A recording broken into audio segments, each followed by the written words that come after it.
Hi, I am Abhishek Asava, this is Piyush Nagle, and this is Ankush Agrawal. So our project was automated vacuum cleaner.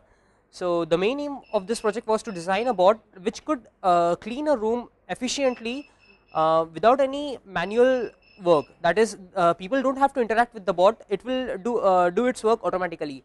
For this we designed two algorithms to travel the room. So we first divided the room into virtual grids. So and then using a webcam, we took the picture of the room, and doing processing on it using MATLAB, we found out exactly the grids where obstacles are present. Then this information was passed to the bot, and then the bot tries to find the most efficient path using this information. So for finding the path, we used two algorithms. First one was spiral traversing, and the second one was linear traversal. So in spiral traversing, the bot tries to maintain the least distance with the wall, and it covers the room in a spiral. And the second one, second algorithm tries to cover the room line by line.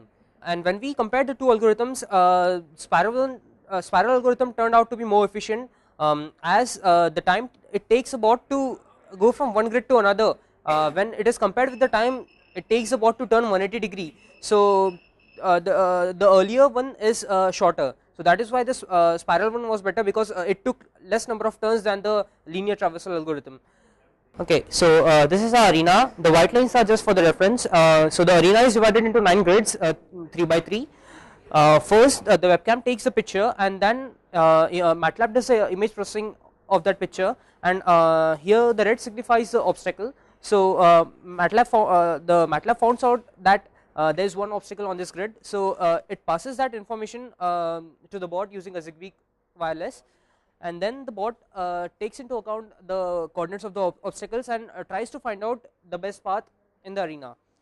So as you see, the bot is trying to cover the grid in a spiral algorithm. So first it takes the grid which is closest to the wall,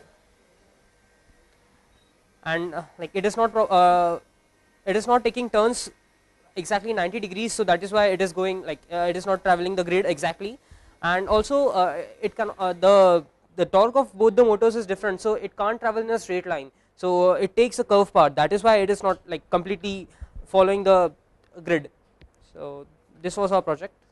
The main challenge was to actually simulate this in practical environment. Actually, to implement that software on the bot was the main difficult part. The main challenge was that the torque of both the motors on the bot was different, so a bot could never go in a straight line, and also while taking a turn it couldn't take exactly 90 degrees. Thank you.